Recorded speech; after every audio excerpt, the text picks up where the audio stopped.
There he was, King Kong, standing chest deep in the middle of the Pacific Ocean like it's a shallow kiddie pool, squaring off against Godzilla in a showdown that defied every law of physics.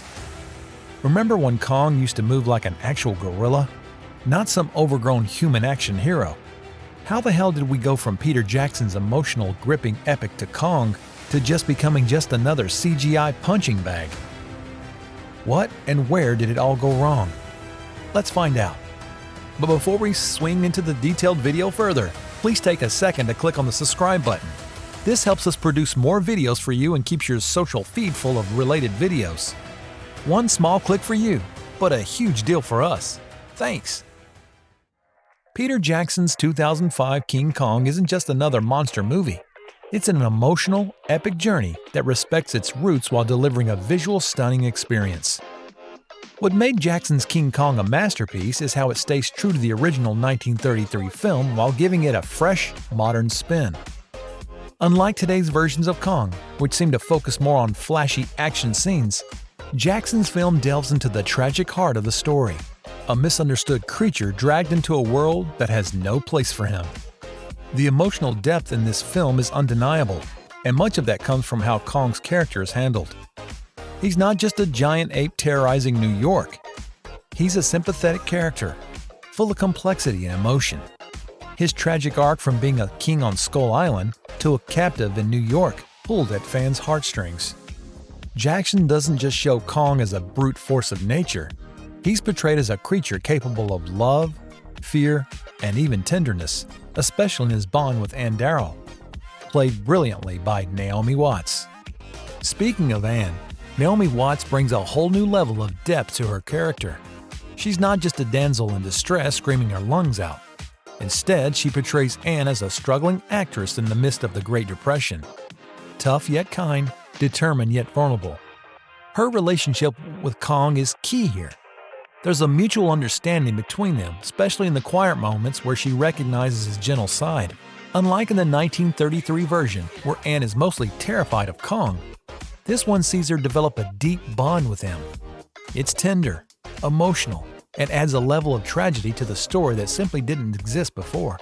Jackson's Skull Island was just a cherry on top. Every detail from the dense jungles to the terrifying creatures lurking in the shadows was designed with such care that you felt like you were there. The island was alive with danger and mystery. The creatures like the T-Rex and those creepy giant bugs, I'm still not over the bug scene by the way, were not just thrown in for a quick scare. They felt like inhabitants of the strange, forgotten world.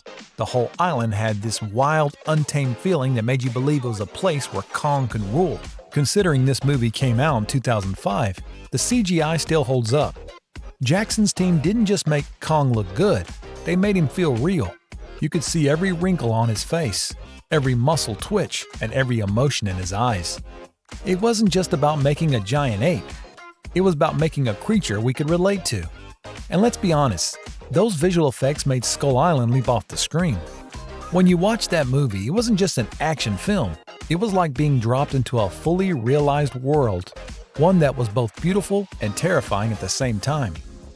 Perhaps where Peter Jackson's King Kong really hits home is when Kong finally falls to his death from the Empire State Building, leaving fans devastated. The film builds up its emotional journey, and when it comes to that final moment, it's not just a spectacle, it's a gut punch. Jackson made fans feel a certain connection with Kong. The line spoken by Jack Black, "It was beauty killed the beast," hits hard because it's not just about a giant ape falling. It's about the connection that was doomed from the start. It's that emotional resonance that makes Peter Jackson's film stand out.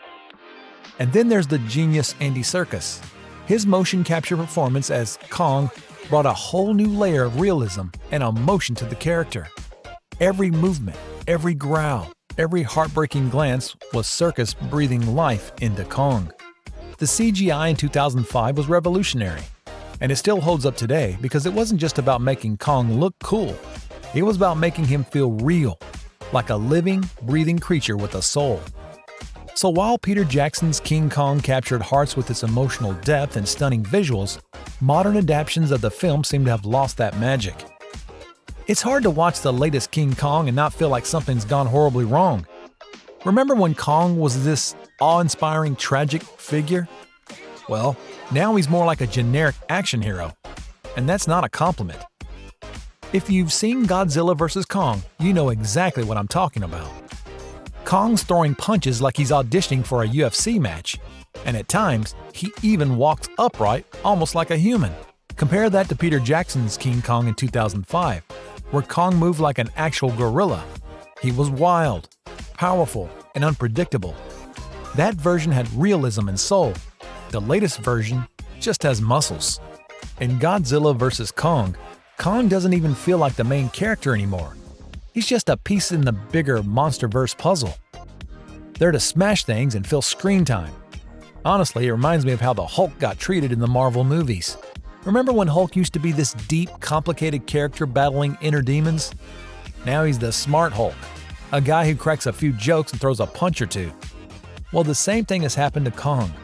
Instead of being the misunderstood, unpredictable creature fighting for survival, he's now part of the blockbuster Monster Smash Fest, alongside Godzilla, Ghidorah, and Mothra. It's all a spectacle with very little substance. One of the biggest issues in the modern films is the CGI. Back in 2005, Peter Jackson's team put in an insane amount of work into making Kong feel like a real creature. You could see the weight of his steps, the tension in his muscles, and the emotion in his eyes. It wasn't just good CGI, it was thoughtful CGI. But in the modern films, Kong's movements are way too smooth, too human. He leaps around like he's a superhero, and the raw, animalistic power he had in 2005 is totally lost. It's like watching a video game character, not a living, breathing giant ape. And then there's Andy Serkis factor. Let's face it, the man was a game changer for Kong, just like he was for Gollum in Lord of the Rings and Caesar from Planet of the Apes. His motion capture performance in Jackson's King Kong was perfect. Every flicker of Kong's eyes, every grunt and roar. It all came from Serkis' incredible performance. The modern Kong doesn't have that kind of soul because there's no Andy Serkis bringing him to life. It's a glaring omission that makes you realize just how important the right actor is in these kinds of roles. Without Serkis, modern Kong feels hollow, like the CGI version of a cardboard cutout. With King Kong already sidelined, the MonsterVerse was the final nail in the coffin. Let's break down how the universe turned our once great king into just another monster in the crowd. The MonsterVerse. What started out as a thrilling concept quickly became the downfall of King Kong, but also Godzilla. I mean, let's be real. When you throw Kong into a universe full of radioactive lizards, three-headed dragons, and oversized moths, you can kiss any emotional depth goodbye. Instead of being the tragic, misunderstood creature we know from past films, Kong now spends most of his time punching and smashing stuff. Oh, and this one has weapons too! Seriously, what the… Anyway, the whole idea of the MonsterVerse was to create this massive shared universe where Godzilla, Ghidorah, Mothra, and Kong could all throw down in massive brawls. And sure, from a spectacle standpoint, it's fun to watch monsters beat the crap out of each other. But here's the thing, the more monsters they add, the less room there is for King Kong to be, well, King Kong. When you throw all the other monsters into the mix, you've got to ask, is this still a King Kong story? Or are we just watching a giant monster free-for-all? The truth is, the introduction of these iconic creatures has overshadowed Kong, turning what could have been a focused narrative into a chaotic monster mashup. And while it's undeniably cool to watch massive creatures duke it out, it leaves little room for any real character development, especially for Kong, who deserves better than just being another player in a monster brawl.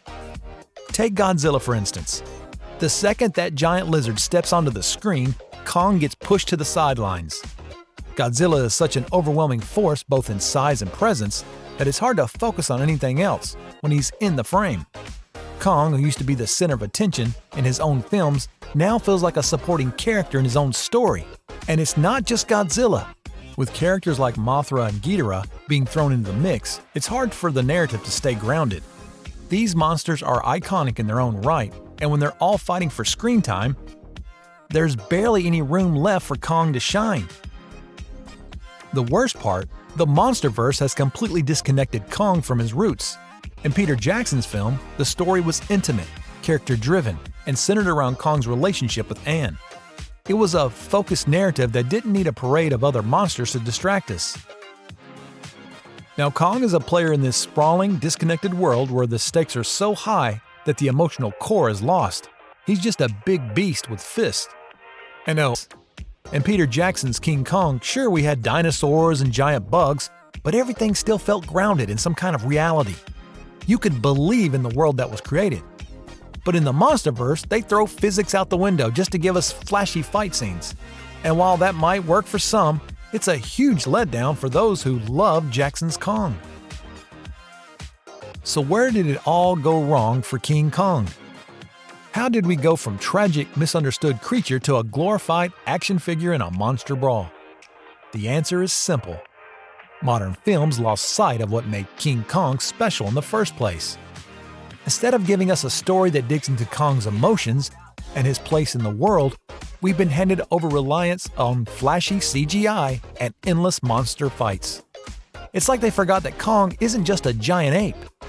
He's a character with depth, history, and heart. So, can King Kong make a comeback as a fully developed character? Or has he become a relic of blockbuster cinema? Honestly, I think there's still hope. But it's going to take more than just CGI and a monster fights. King Kong needs to be brought back to his roots. He needs to be given a real story again, something that taps into the emotional depth that made him so iconic in the first place. If filmmakers can remember that King Kong is more than just a giant ape, if they can honor the legacy he carries, then yeah, I think he can make a comeback. But if they keep throwing him into mindless brawls with no substance, he's at risk of becoming just another casualty of modern blockbuster filmmaking. So will King Kong rise again as the king of cinema?